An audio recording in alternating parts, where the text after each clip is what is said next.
welcome. We are here at the Lucky Lefty Podcast, LL Nation. Thank you guys for joining us today. And we are here with none other than official Reggie Brooks joining the podcast, the legend, the locker room legend himself. Thank you for joining us today. How you feeling, man? Man, I'm good. They said just enjoying this good old heat down here in Texas. Man, it's heated up everywhere. I mean, everywhere in the country is about 150,000 degrees. Yeah. And again, I just saw a little deal where another young player, collapsed and passed away. This is, they said the fourth one this year. And I'm like, what?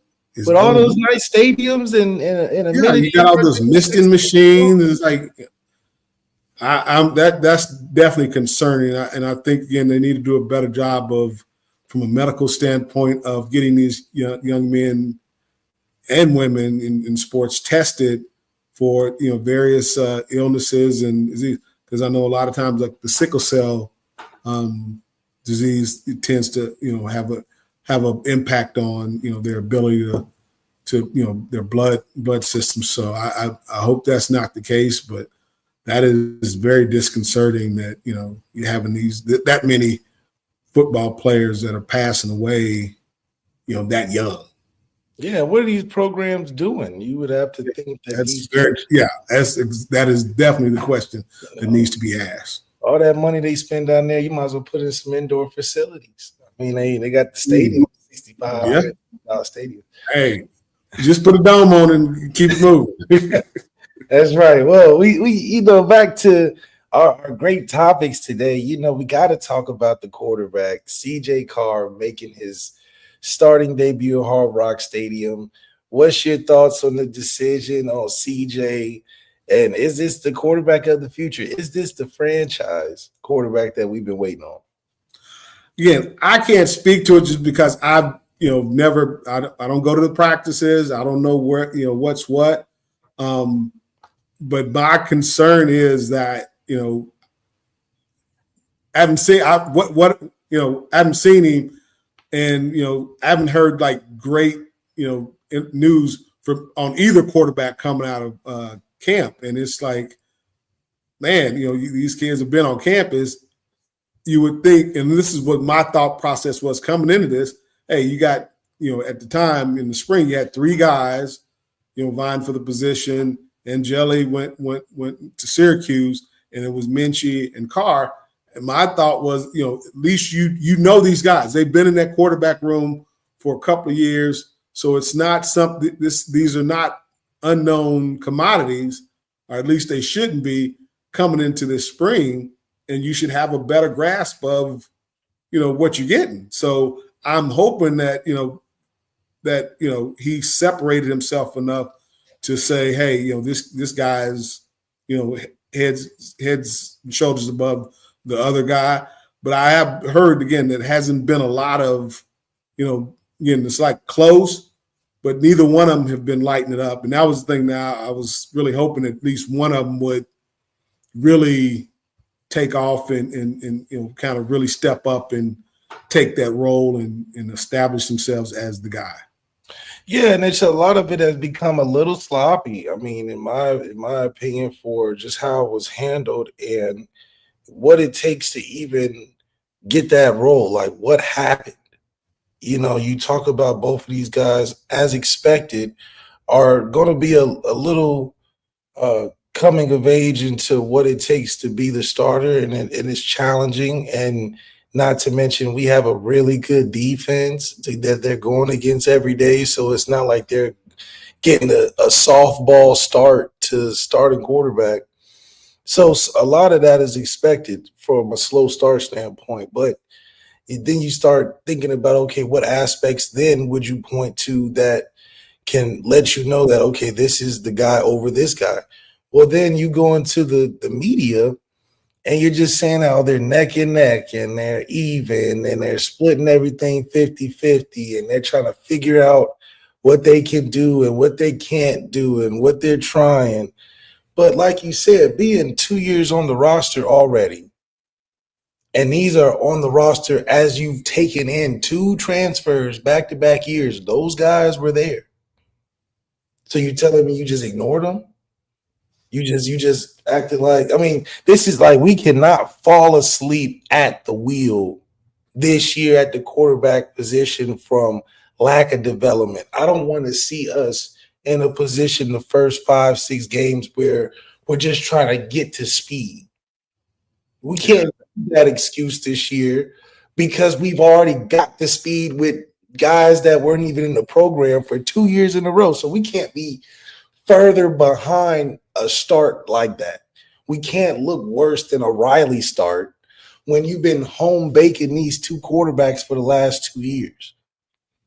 Yeah, no, I agree with you on that. That I would have thought that those guys would have been further along in terms of, knowing what they're capable of doing versus, hey, these guys are, struggling. You should know these guys.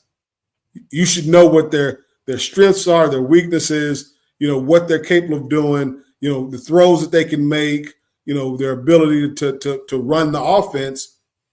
That, at the very least, that should be known. Now, in terms of, like I said, getting up to speed in terms of becoming game ready, okay, I can get that. They really haven't performed at that level. But at least you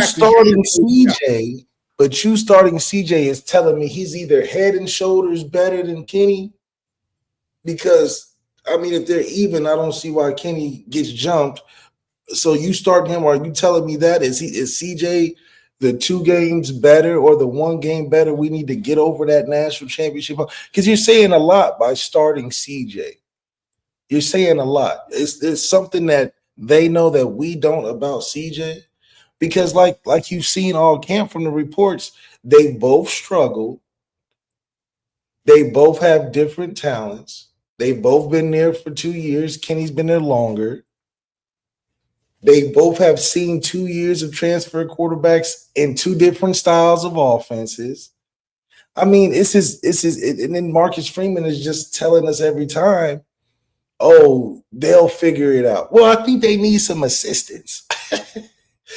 I think they need some guidance, and it would be better if we would just say this is our choice. We did it the last 2 years with no qualifications of what it takes to beat a quarterback. We just said it was Sam and Riley.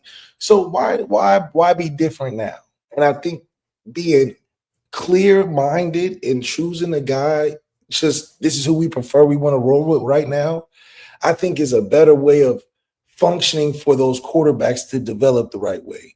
Because all this back and forth, 50-50, they both good and all this, it's either pick a guy. Like somebody gotta be better.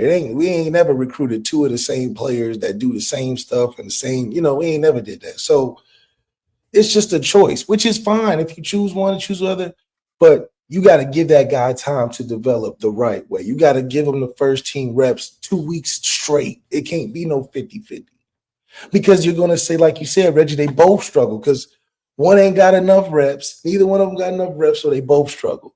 If one had, I swear to goodness, if they said CJ was the starter the first day of camp, I guarantee you right now when they're talking about he's starting, you wouldn't have heard he's struggling by now. He wouldn't have been struggling leading up to the first game by now because he would have known in his mind he was a starter. He would have had majority of the first team reps, built the chemistry, got the feel versus the defense, had some good days, bad days, learn that way.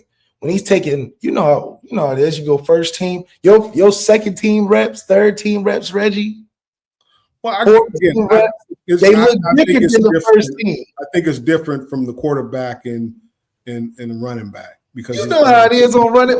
Wait. If you running behind Zach, when you're taking second, third team reps, that didn't bother me. Because again, like I said, I've always been of the mind you maximize the opportunities given to you. Yes, and let the coach make the coach is going to make the decision, and I'm good with that.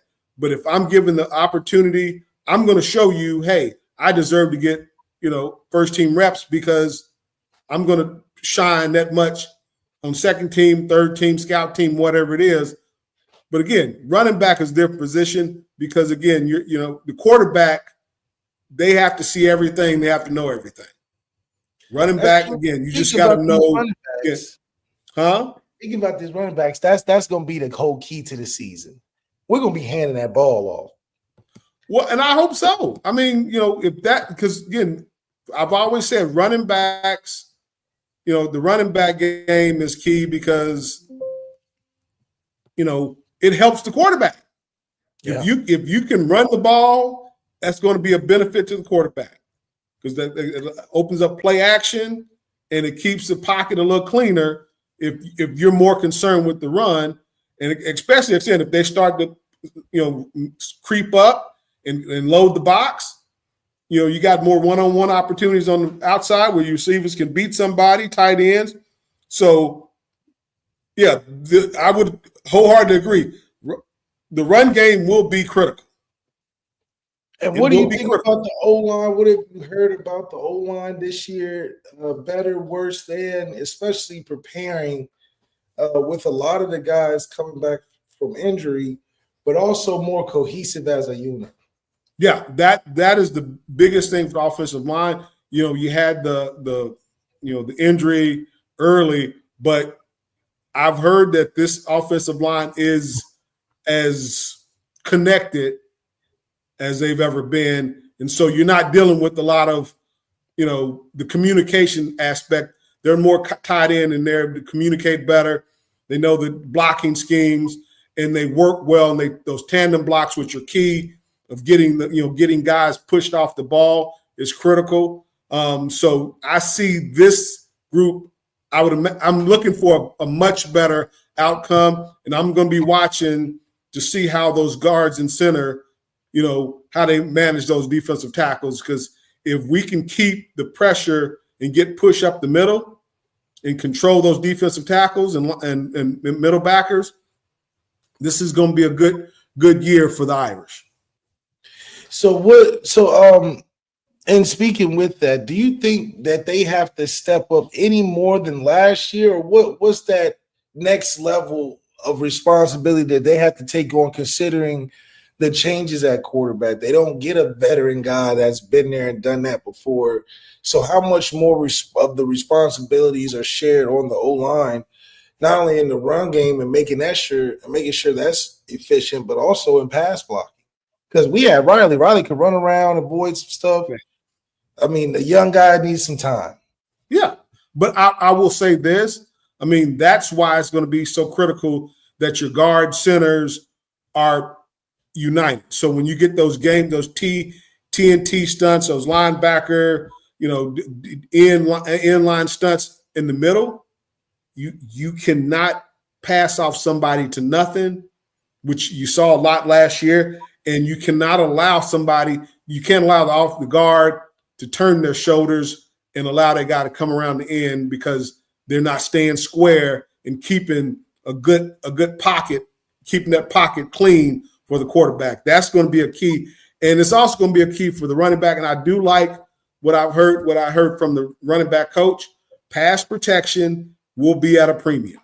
And that's the running backs because they're going to be that next line of defense, that cleanup crew to cover any, to pick up those stunts and pick up those linebackers. So they're going to have to all work together, and that's tight ends, offensive line, and running backs. It's going to require everybody to step up a little bit more and work as a better unit to keep a clean pocket. Yeah, and that's right. I think a lot of that is much needed early on, especially when you're building team continuity, you're trying to build the run game. Pass protection can't be lacking early because young guys can get gun shy. I mean, you've seen it before. Guys with a lot of talent that you expect a lot from get hit a lot early. And when you get hit early, it doesn't tune to last long for you to gain that confidence back to stand in the pocket. So for a guy like CJ with the immense talent that he has, he's going to have an opportunity to be able to have some time in the pocket, which I think would exponentially jump him a lot forward and more forward in his development and being a very capable passer, which is really what we're looking for. And I think offensive line stepping up and really adding to this run game and the responsibility they have of making sure that goes. And then just talk about the group of running backs. I know we lost a major player in Kedron Young, but shoot, that's like losing one to gain one. We got Jabron Payne back. And so it's the depth is the depth. And I think he made a really good point by saying he didn't want to leave because of the talent that was in that running back room. And unfortunately, to lose one, we gained one, and now it's not as hard to think about. But what do you think about this talented room? I love the running back room. My thing with Kedron, it was the fact that he brought a different element to the backfield. You know, I mean, again, Jeremiah, strong physical back. You know, Jabron Payne coming back. You know, physical back. Jadarian Price, you know, explosive, strong back. But none of those, and then Aeneas Williams, you know, shifty, but none of those guys are a big body. You know, like I said, I guess Jabron might. No, Jeremiah would probably be the big body. Jadarian Price is like. But what I'm saying is, like I said, Aeneas is like 205. But Jadarian's not 230. Jadarian's probably about 215. Yeah, I saw Jadarian, and again, 240. Yeah, he's not. Kendron was. He might have been the heaviest, and Jabron's not little either. No, I'm not getting, but most of those guys are in that 200 to 215 pound range. Aeneas is probably like 210, 208. Yeah. None of those guys gotta be 225. Jadarian's at least 225. No. He's huge. No, he's not. So what's Jeremiah Love weight? Jeremiah's like 215, 210, 212, 215. They're not as big as you think they are. I thought Jeremiah Love was 205. Maybe 210.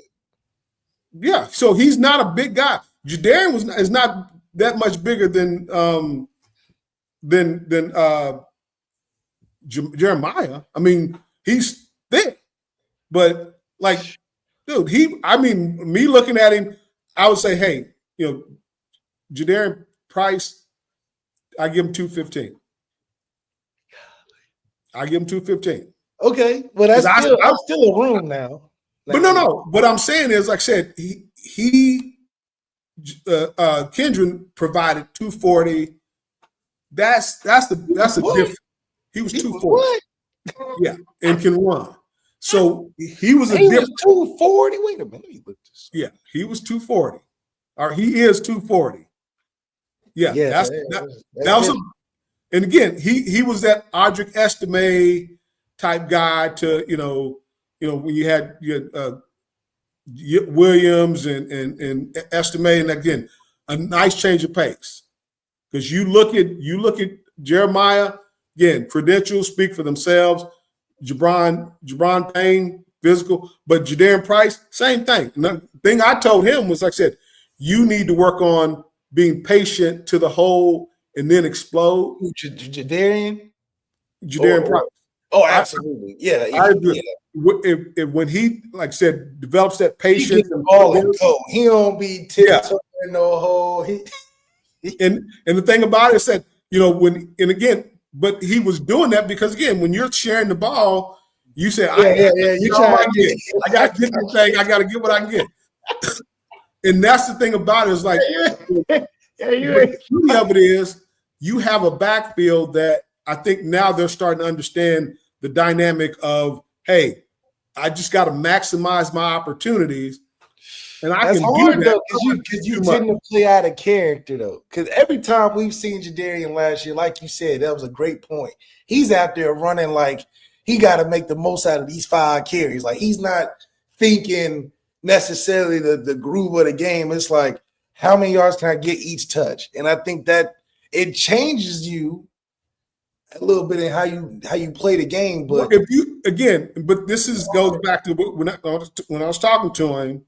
It's again, he has the skills and the ability to make it to that next level, without a doubt. Absolutely. It's the thing that pro coaches are looking for is not just fit though. Again, you can say it and people will deny it, but running backs have a shelf life. Right. I mean, yeah. But when you have a shelf life and you're not used up that much and you're getting, 10, 12 touches a game, which I don't think is out of the realm for a Jadarian Price and Jeremiah. He'll get 15 to 18 touches, and that's running and receiving out the backfield. So that limited pounding on your body, because again, also those touches that you don't get, a lot of those guys they don't see. No one talks about the contact they get in pass pro. So right. you're again, outside of offensive linemen and tight ends, running backs, in terms of usage, you're making contact pretty much every play. So having that ability to have got multiple guys that you can put in there and then they can perform, it keeps a level of freshness. Yeah, that's what I mean. When I played with Jerome, we were in the backfield. We didn't compete against each other. We competed with each other. Right. We wanted to make each other better. Exactly. And again, I said I knew I was going to get a set amount of touches. He knew he was going to get a set amount of touches. And hey, it's just like you got to do what you take advantage of. Exactly. But you have to have that confidence in yourself. And that part of that is, like I said, we used to, play off of each other to say, and even the guys that were behind us, Lee Beckton and Ray Zellers, there was a competition, but it was about, hey, let's go out and bust somebody's head. And if stuff Jerome used to do, man, I used to get me geek, because this brother was just, to be that big and to have feet like that, love watching that brother play. Yeah. And again, there was a healthy competition. I wasn't concerned about how many touches I was going to get, because like I said, the ones I got, I'm gonna maximize. Same thing with him. Wasn't worried about. Say, hey, we're gonna make it hard on the coach not to give us touches. Right. And I think with Jadarian Price, it was, for me, I'm talking to him. It's like, man, you're gonna find what is. I'm looking at your yard per carry average. When you get the ball, what are you doing with the opportunities you get? Are you maximizing? Are you effective? Are you efficient? And are you doing the little things you need to do to be, to prepare yourself for the next level? Because you're going to see that. Again, it's not a lot of running backs that's going to go first round necessarily, because again, it's the game has changed. That's not the focus anymore. But if you're able to maximize your touches, averaging over 5 yards a carry, get some plays out the backfield where you're getting thrown the ball. Yeah. Do you think you'll see more? Like, you've seen some clips of Jeremiah Love playing the slot, some split out stuff. Exactly. Lewis Williams at third down back. What is that maturation process? Because we know the run blocking, and the pass blocking has always been something we've worked on, but adding a guy that can throw the football, 180 carries are going back to the running backs. Riley Leonard had.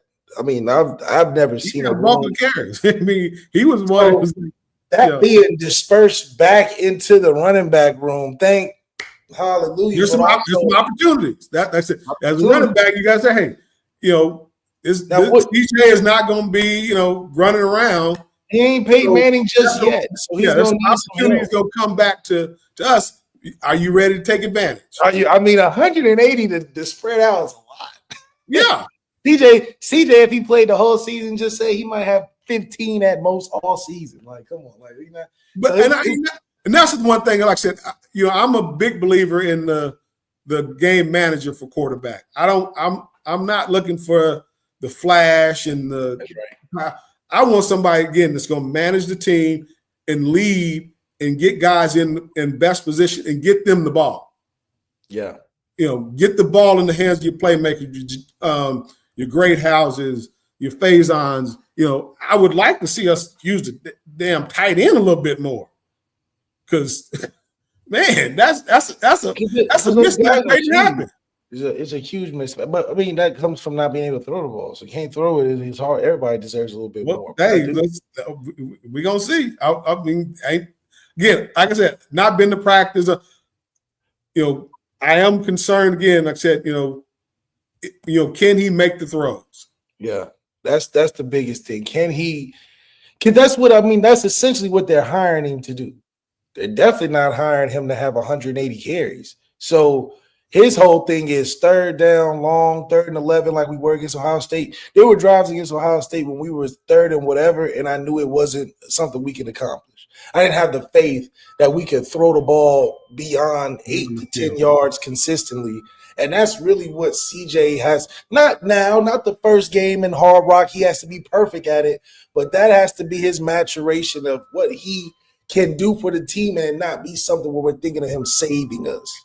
Right? We don't need him to save anybody, right? He just needs to, again, that's why I hope he goes in with the confidence of, hey, I don't have to win the game. That's not what I'm coming in here to do. I'm coming here to be a distributor and a manager of this offense. It's when you get in trouble when you feel you have to do more than what you're capable of sometimes, right, and what you need to. And again, there's a lot of guys on that offense that can, make plays. Right. And like I said, you get the ball in their hands and get it to them in advantageous situations. Boom, you win it. You win.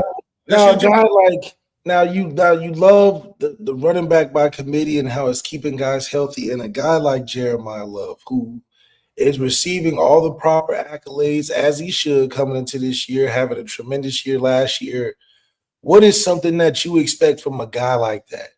180 carries coming back into the running back room. He's already predicted the #1 running back and potential Heisman and potential this and that. He has a future in the next level of the NFL. If you're Coach ZAIRE, how are you handling this process? And then with the expectation of what you'll be asking him for, especially coming into this season. Again, that's one that, I'm not even concerned about.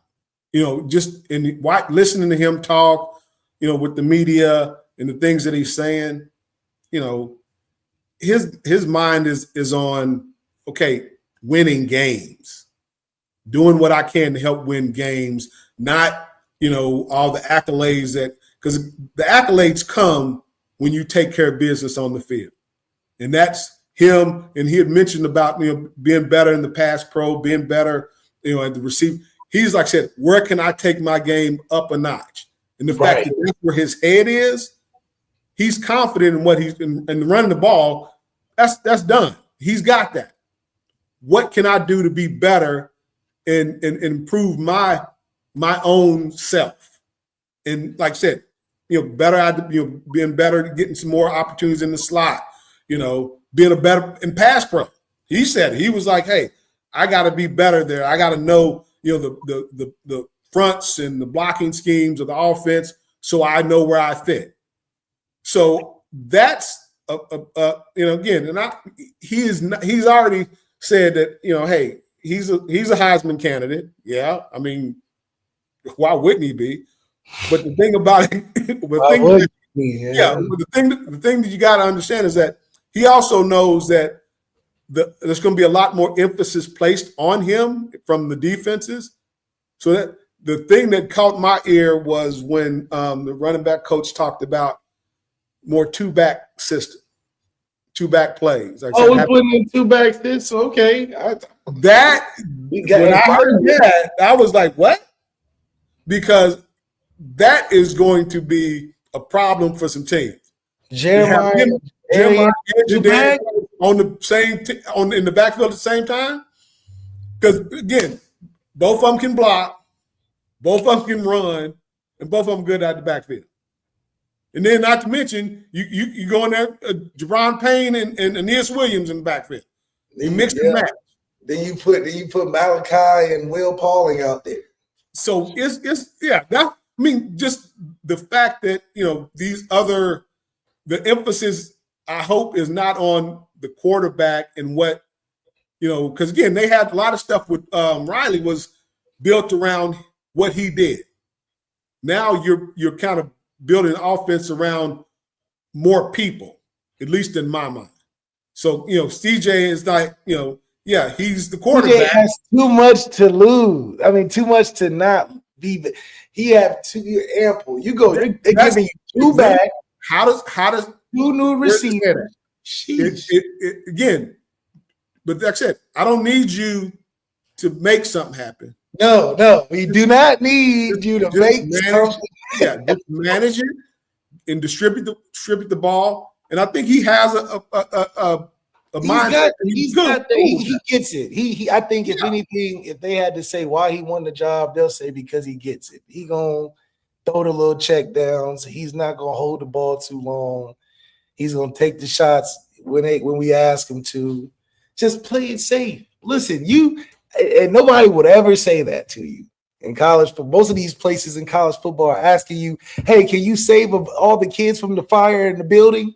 That's what teams is asking their quarterbacks. Hey, can you save the cat from the tree and can you save the kids from the you got to be Superman. Here, just be an office worker. Just do your job. Just be a game manager. Punch out. Yeah. Come in. And again, that has to be the mindset across the board because even with the offensive line, again, just do your job. Just do your job. If you can get more players to have that mentality, it makes a huge difference. I don't have to do something extraordinary. And that's when you wind up doing that looks extraordinary, but you're just doing what you're asked to do. You're doing what you call nice little dig over the middle, hit a guy on the run, make the right run check. Look, make the reads and just get the snap from under the center. Look, just be easy. And we have the coaches, and that's where Denbrock's got to be. I would love to see Denbrock dig in his bag because you got some things and some variables. Like you said, you want to throw a two back in there. That's awesome. But then you got to manage a receiver room that has a lot to prove. And then you got to manage a young quarterback's temperament with an offensive line missing Charles Jaggersaw early. How you going to get creative to get the tight end still involved? We just had a 1,000-yard receiver. We just had a 1,000-yard tight end just 2 years ago. So it ain't like we just not tight end no more, We need to get that back. Like I said, I'm a big fan of the tight end and the use of the tight end. Make that happen. I would love to see some, 2-3 tight end sets. Hey, again, just mix it up because you have a lot of opportunity there. And again, people say, "Oh, well, they playing big boy ball," but them big boys know how to catch the ball too. Shoot some play action. They'll take one down the seam now. Exactly. Hey, they can see over the middle. I tell you that. They about 6'8", 6'9". We got the biggest. Yeah, they said take advantage of that. Oh, we also got some new alerts. The logo changing after 18,000 years to instead of fighting, he's toting the rock. Is this inspired after you? No. Oh, okay. Because Jerry West got the NBA logo. Why not Reggie Brooks? Again, I will give him that. That ball is high and tight. I got to give them that rock is high and tight. I got to say I'm not a fan. I'm not a fan. No way. Why not? Because again, certain things, like I said, I'm old school on, and it's just like. I mean, so that mean they gonna have you dribbling for the women's basketball, men's basketball. They gonna have to do dribbling. Most likely. I'm one of them swimming. They got the Irish dudes swimming. The alley-oop, is that gonna do soccer, kicking it? I'm cool with it. I mean, because again, I don't have a dog in that fight. I don't care for it. We're not talking about this. We're gonna have them hitting the baseball like Barry Bonds. Oh God. What? I'm just gonna give you my take. This is to create an opportunity to make some money. It gotta be, because I mean, this is you rather do that than to just give the man Marcus Freeman what he deserves. Give him his own collection. So that's the I thought he had his apparel. No. Not see, because they tried to be slick. They released a new collection, but under the guise of the logo, not under Marcus Freeman. Give Marcus Freeman his NIL deal, Notre Dame. Don't try to subvert his NIL deal, Notre Dame, by coming out with this rant. You know why? Because it's random. It's random. That is very random. I hear it. When I saw it, I'm like, and then he's toting the rock. Oh, you opening the door for too much for me, because I'm with you. I like the fighting is all I need to know. Yeah, let's go. But now I'm toting the rock. It's like we Barbie. Now he's gonna be doing all type of accessories, all type of activities. No. Yeah, because they're gonna have to have one for every sport now. They're gonna have to. Or they're gonna be the varsity club is gonna be on their soccer, butt. Lacrosse, tennis. Backwards, like it's gonna have to be fencing. They done opened it too much, Reggie Brooks. I think this is a bad idea. I'm not a fan of it, but again, I'm past my time. Hey, no. They be writing history. They be writing history. I ain't never seen him talk. What is he, the new Heisman? I don't know what we trying to do here with that. I think it's just I'm comfortable with the new generation. You do your own thing. I'm not buying it. Are you buying it? That's the question. No. You buying that? No. I'm calling it a trend. You buying that trend? That's what it is. No. It's a trend. Like I said, I'm not a fan, but there are people that are, and I'm good with that. I'm gonna let it. You do what you do. It's your logo, Notre Dame. Y'all can switch it up and do what you want with it. Check it out, Chad. Save the pain of losing your favorite growing up picture in your mind of the Fighting Irish and go get you some Lucky Lefty gear, because we do spin it different. I'll tell you that. Roosevelt, this is not 2017 this year. I'm sorry. This is not 2017 Miami Notre Dame. I'm sorry. We got too much for you.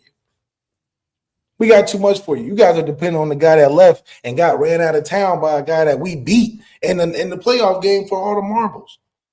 I don't know what you're talking about. Oh, a couple more topics. What do you think? Do you think that this quarterback competition has prepared CJ or made CJ better or prepared for this moment heading into the season? Because I think is an interesting crux for Marcus Freeman and his decision-making at quarterback, where the program is bouncing back after a year after the championship. Do you think, all things included, it has prepared CJ the right way to get ready for the first game? I don't know, because again, when my question comes back to the fact that they're saying that they're figuring it out and like about what they can do, and it's like I can't get past. They've been here a couple of years. They should be further along in their maturation than still figuring it out. That's discomforting for me to hear that, because again, especially in practice, they should know more about what's expected of them. It's not like this was a surprise thing that it just crept up on them. They were going to be fighting for a quarterback position, right? So right. What has been going on for the past 2 years for their preparation? I really, that's the thing. I was really hoping that they would be further along in that aspect of it, because they've been here. They know that they should know the system, and the coaches should know them. Yeah, absolutely. The coaches definitely should know. And it's all thrown in the wind. If he goes out there and throws 400 first game, they're looking like geniuses. I just think that, are they prepared for potential backlash if it's a slow start? I mean, obviously, you said you got reports of them having slow starts and periods during camp, which is natural. I think a lot of the decision making I think it should just be landed based on choice. They just chose this guy They like both of them. We just want to run this way, and that's fine, man. This is your program. You're in year 4, year 3. No excuses to that, but that just is saying that is being said in terms of you guys need to put out a good product at that position. We're expecting to see a good product be out there that can activate a passing game that everybody sees. We have boosted up 10, 12 fold over the recruiting in that receiver room. So there's no lack of talent in that receiver room. We got a couple of dogs. Yeah, I'm actually looking forward to the because I've heard good things about the receiver from I think it's Virginia. Yeah, Will Pauling. Oh no, Yeah. no, no. Malachi Fields. So I and again, and you hope that the guys that are here now, again, do they have a rapport with the quarterbacks? Right. Have they developed that? And I would think, especially with Faison and Greathouse. I would hope that they would be further along in terms of that, rapport, especially when they were, you're pretty much playing football year round, especially 7-on-7 in the spring. They're throwing the ball. So I just hope that with CJ or with Kenny, both of them, that they don't put the pressure on themselves to feel they have to do something miraculous. Absolutely. And we definitely don't do nothing miraculous versus Miami down in Hard Rock. Mario Cristobal is a 500 head coach. And also, Miami wasn't a playoff team last year. So this is another conundrum. How can a non-playoff team, wasn't close either. Y'all played for the Pop-Tart Bowl last year. Y'all lost y'all first round pick, number 1 pick of the draft. So y'all telling me y'all going to have better production out of the offense after losing all your best receivers and your number 1 quarterback? I don't think so. Y'all couldn't block for anything last year. So how all of a sudden can y'all be better than our offensive line when y'all had Cam Ward running for his life, throwing the ball across the field behind his back, over his head, because y'all didn't have no protection for him? So how did y'all just get so much better than us? And we went 18 games almost. So I don't want to hear that, Miami fans, because y'all gonna have does Carson Beck have an arm? I mean, my goodness, y'all got a broken quarterback from Georgia, and y'all telling me that somehow y'all gonna rise above all of that? I mean, I can tell you from firsthand experience last year, we had a hurt quarterback that didn't get to play until fall camp, and we struggled first 5 games. Now, we made it to the championship, but guess what, Miami? You got us first. Unfortunately for you guys, you got us first. You telling me Carson Beck is in championship form, his first game after missing all of camp? Yeah, nice try. Nice try. So, no, we don't believe you, Miami. And it don't even get that loud in Hard Rock. 2017, it wasn't extra loud. It was filled up because we needed a vacation. It was towards the end of the year. And South Bend was a little chilly. We flew down. We turned up a little bit too much. We more of us down there than y'all. So I looked at that game in Miami, and we were down 3 or 4 defensive line, and Ohio State won that game running between the tackles. And again, and that's what I said. They went out and got a buttload of defensive linemen. Notre Dame, and I think that if they stay healthy, I mean, this defense, because they got some linebackers that can flat out run. Drake Bowen, they got, and then that secondary. I know they lost. They lost the ball because he's going to be starting in Atlanta, I believe. Oh gosh, Watt. One of them. And looking at that cornerback position, you got 2 guys that going to hold it down.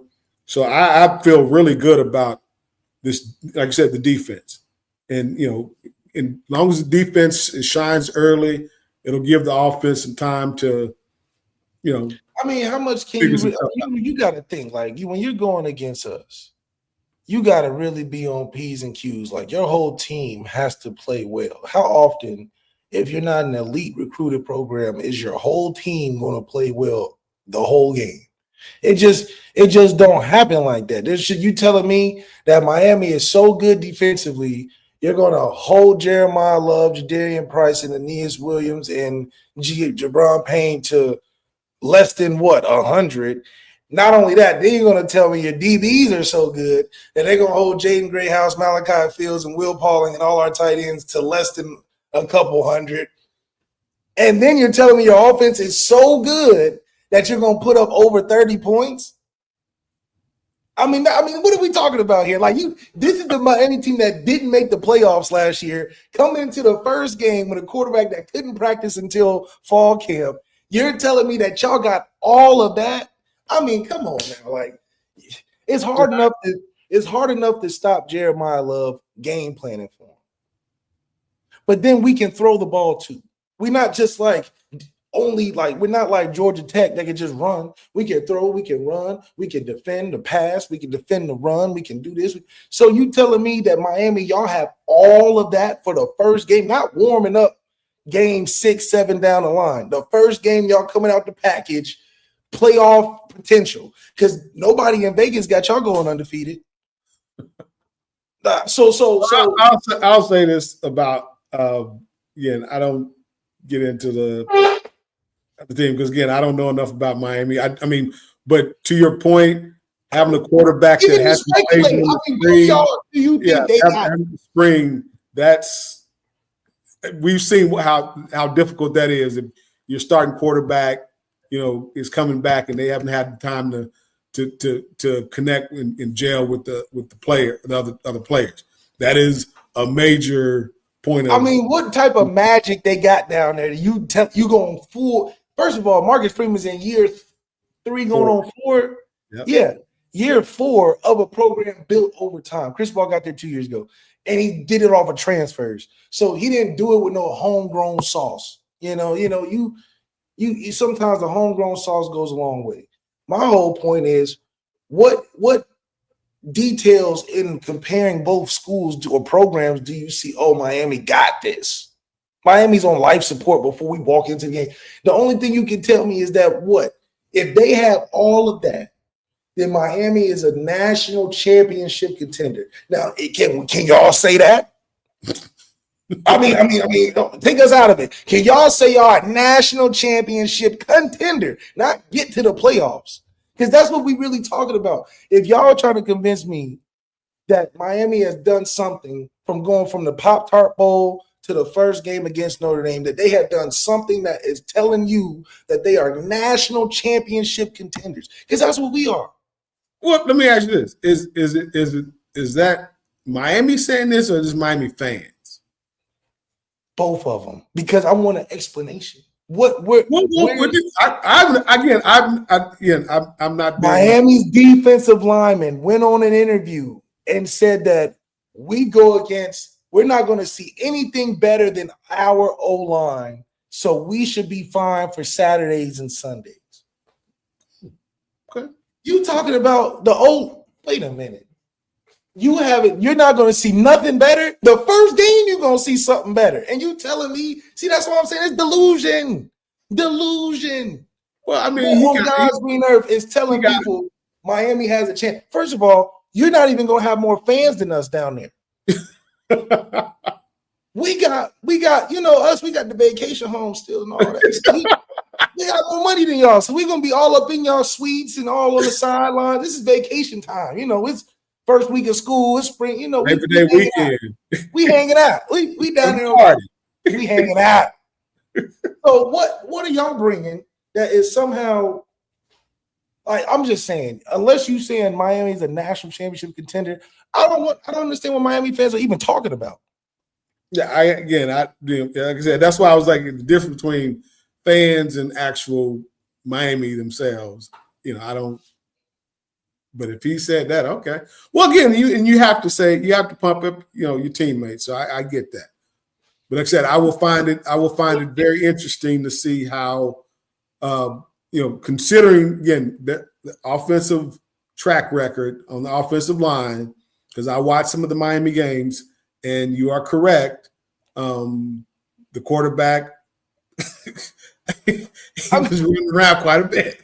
He was doing all type of crazy stuff. And I'm just saying, like, y'all telling me that changed over a year when you lost all these pieces, and I don't know. I mean, hey, you live and learn, again.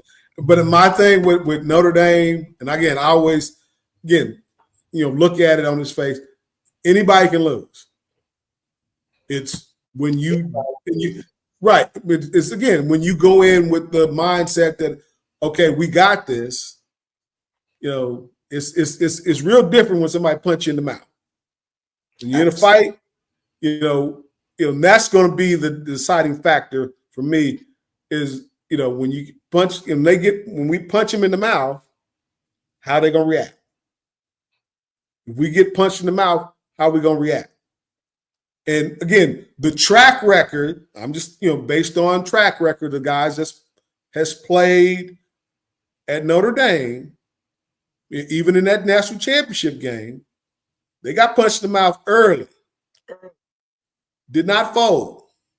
We didn't fold. We just didn't have enough we ain't been down that much to climb back from. Well, again, but I say if Ohio State doesn't score that last touchdown before the half, we in the game. It's a whole different.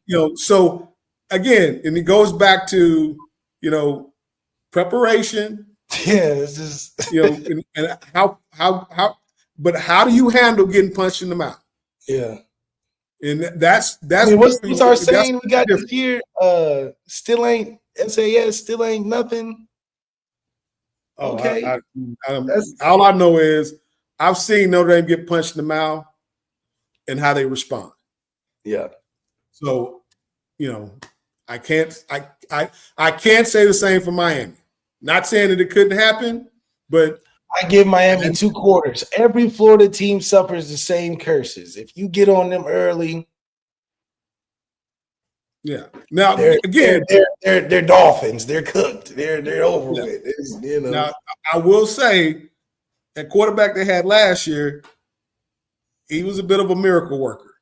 I mean, that's what I'm like. You telling me Carson Beck is anything like that? Stop it! Stop it! Stop it! He pulled him out of the fire several times.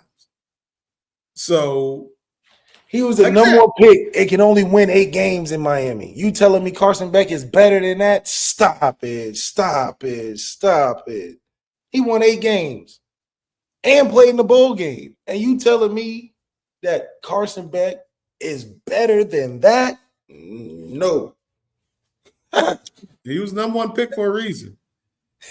I'm saying y'all got 8 games out of it. We got a guy playing in Indiana on the backup behind Anthony Rick. Is he even on the roster anymore? Yeah, I think okay, so. Riley. Yeah, Riley. I mean, come on. What? So we're gonna see. We're gonna see. We're gonna see. Last couple questions for today. GTB, get your GTB questions in for us, guys. Thank you for coming in today for the Reggie takeover. This brother has blessed us with his time. He's out there doing a man amongst his community. You know what I'm saying? He was taking over Notre Dame. Now he's out here taking over his community and the city around him. Tell him what you got going on while we get these questions in, Reggie. Well, I'm working for Hopeless Heroes Foundation, and we will actually be in Miami for a fundraiser at Miami Shores. We actually have a Notre Dame versus Miami golf outing. And it'll be August 29th at Miami Shores. And it'll be the guys like Tim Brown, Rocket, Steve Berline, Tom Carter, Bryant Young. We'll have some who's there, and we're gonna show Miami how we're gonna take it to the links and bust that head like we're gonna bust that head on Sunday. Oh, absolutely. I mean, I think that's on the agenda. Like you said, we got half reservation for the Notre Dame community to park our cars down there in Miami. We are no stranger down there. So home away from home, nice little beating to start the season that we're going to apply to these Canes. But I think more so than anything, just the outlook and the excitement that you have on the season. What's the feelings like? Is this team ready?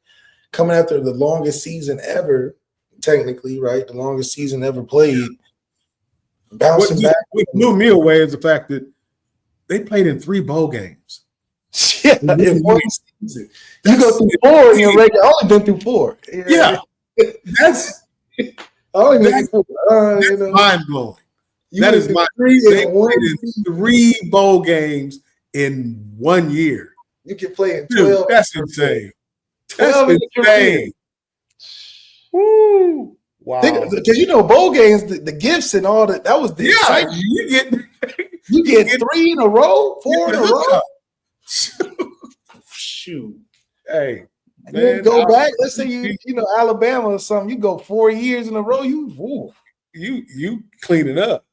Ooh, I mean that Hall of Fame room gonna be nice. I've been to 2 Orange Bowls, 2 Cottons. I mean, golly, you're running it. So yeah, you might get your Rose Bowl. I'm saying you can hit all the bowls. If you get 12 opportunities, you can hit every bowl a couple times. Golly, man. Hey, shout out to these players. The fact that NCAA is just so about getting this money that they bend the rules. You know, they bend the rules and make this money. Shout out to the NCAA. Any GTVs before we get out of here? Shout out again to Reggie. Holtz Heroes showing up in Miami. Are you guys going to the game too? Oh yeah, we'll have a bunch of guys. Box seats, exactly. Box seats taking over their stadium. Oh yeah. We got to do it. Got to do it the right way. Coach Holtz will be in town. He's coming down. You live out there, right? He lives in Orlando, so he's coming down, and we're gonna have a couple of opportunities to see him, and get a lot of that. So come out to Miami Shores. You don't have to play golf. You can come out there and watch and eat and drink and have a good time and get some autographs from some guys, because again there'll be some Miami guys. Leon Searcy. Oh gosh, I think Benny Blade. So it'll be a few big time guys that'll be there on both sides. So right. we come to win. Notre Dame comes to win. Oh, he coming winning on and off the field at all points. Exactly. So one more, any more comments? No more comments. And we appreciate you guys once again, man. It's the Lucky Lefty podcast. Your host today is the LL Lucky Lefty, and we brought on a locker room legend, Notre Dame. They got to retire your jersey soon. No, we don't do that. We don't do that. Notre Dame, we don't do that. Hey, listen, if one of these quarterbacks win a championship in the next couple years, I'm thinking statue. Florida got 3 statues. Like, come on, man. Like, anyway, shout out you guys, man. It's the Lucky Lefty. If they do that, then we gonna have a real problem. A player can't get the statue? I don't get upset. No. Okay, if we had a Heisman guy, first round pick, champion,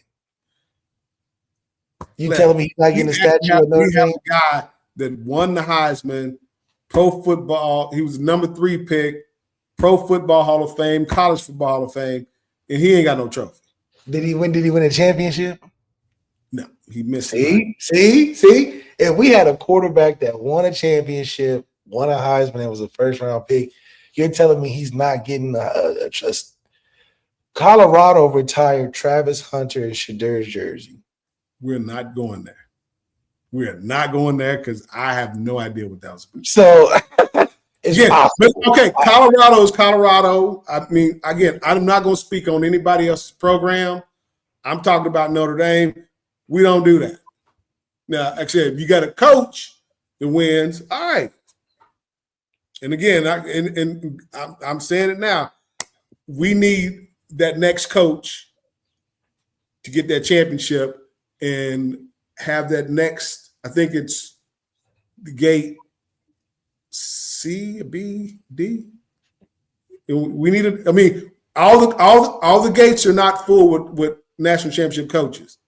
Yeah. So I'm just throwing this out there to you, Marcus. Yeah. It's your time, young man. There's a room open for you. Yeah, and can you imagine how tight that hairline will be? Don't do it like the D Wade statue. Don't have him laughing. Come on, no. You got to get my dog. They ain't doing that. They're not gonna do that. Don't do him wrong by trying to throw a hat on him. You know how they try to throw the features. No. Keep Let it tight. Boom.